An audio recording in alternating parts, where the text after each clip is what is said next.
You are listening to The Vocal Technologist. Spoken tech for your ears. Welcome. You know, the digital world is always buzzing, always changing, but so are the dangers lurking around.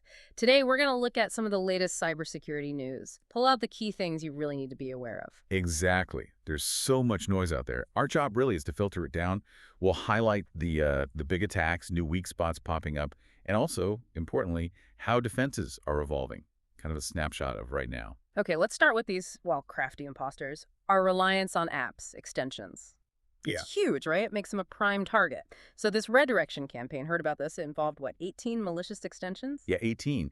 And they managed to infect, get this, 2.3 million Chrome and Edge users. Huge numbers. Wow. And the really sneaky part was this one popular Chrome extension, a color picker. That's the one. Had over 100,000 downloads, and it even had Google's verified badge. Verified. Yeah. But secretly, it was hijacking browsers, tracking what people did, creating backdoors. Exactly. Yeah. It just shows, even with verification, these seemingly simple tools can be compromised. Makes you rethink who or what you trust online. It really does. And it's not just browsers, is it? This kind of deception moves around. Oh, yeah. Take the Anatsa Android Banking Trojan. That was targeting North American users. It disguised itself as a fake document viewer app right there on the Google Play Store. A document viewer. How many people fell for that? About 90,000 downloads. Yeah. And while you're trying to use your banking app, it throws up these fake maintenance notices. Well, behind the scenes. It's stealing your credentials, using overlays, keylogging, the works. Just a reminder, always double-check what you download, even from official stores. Okay, so digital disguises are one thing, but now we're seeing AI getting involved in impersonation? That sounds worrying. It is. The State Department actually put out a warning. AI-powered fakes pretending to be high-profile officials. Who? Like Secretary of State Marco Rubio, apparently. They're contacting foreign ministers, a U.S. senator, a governor. How? Like email? Text, signal messages, even voicemails. Using AI to mimic their voice. It's a pretty concerning new angle for social engineering. How do you verify who you're really talking to? Yeah, good question. Which kind of brings us to these unexpected vulnerabilities, right? When the attackers are getting this clever. Precisely. Look at this super-based model context protocol vulnerability MCP. This wasn't trivial. It could leak entire SQL databases. How did that work? Super clever, actually. Wow. Attackers embedded malicious commands inside support messages. So a developer using an AI assistant, like Cursor maybe, to help with support tickets, the AI assistant might just execute those commands. Because the large language model, the LLM, it often can't tell the difference between user data and an actual instruction, especially with elevated privileges. So the helper AI accidentally gives away the database. Ouch. And that connects to that whole supply chain risk thing too, doesn't it? One weak link. Absolutely. We saw that with Ballad Health. It wasn't even them directly. It was their print and mailing provider, Renkim. The third part. Renkim spotted suspicious activity. And the potential fallout. Names, contact info, account numbers, dates of service, maybe even social security numbers. It just ripples outwards. And talk about irony. Hackers are apparently misusing a penetration testing tool now. Yeah, Shelter. It's a commercial tool designed to evade antivirus and endpoint detection. AVEDR evasion. So a security tool. Right. But a customer leaked a copy of their elite version, V11.0, and now attackers are using it to deploy info stealers. Tuning the guards' weapons against the castle, essentially. Man. Okay, so it's not all bad news, right? There are countermeasures. Defenses are getting smarter, too. Definitely. It's a constant race, but yes, there's progress. Google, for instance, is beefing up Chrome on Android with its advanced protection features. Saying to who, mainly? Mostly high-risk users, like journalists, officials.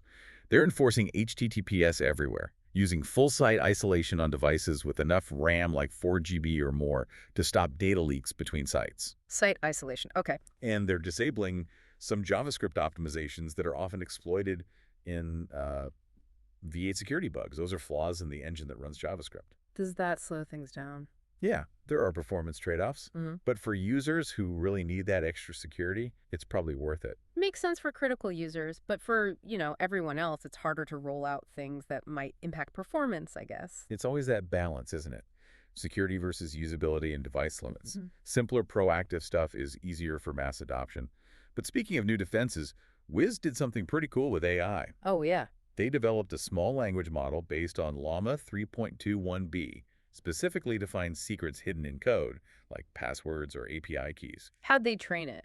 Get this, they used another AI, Claude Sonnet 3.7, to create the training data by scanning public GitHub repositories. Using AI to train AI to find human mistakes.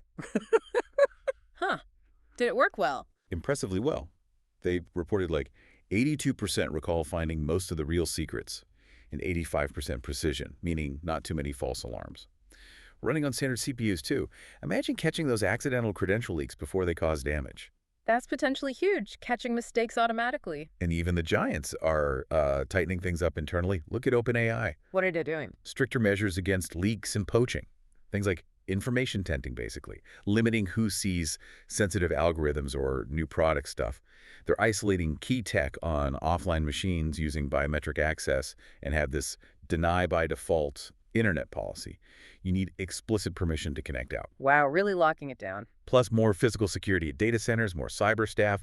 It's not just about their own secrets. It shows this growing realization that even AI leaders face basic human and physical security risks, setting a higher bar. So it really is this constant back and forth. New threats pop up, new defenses are built. It just keeps going.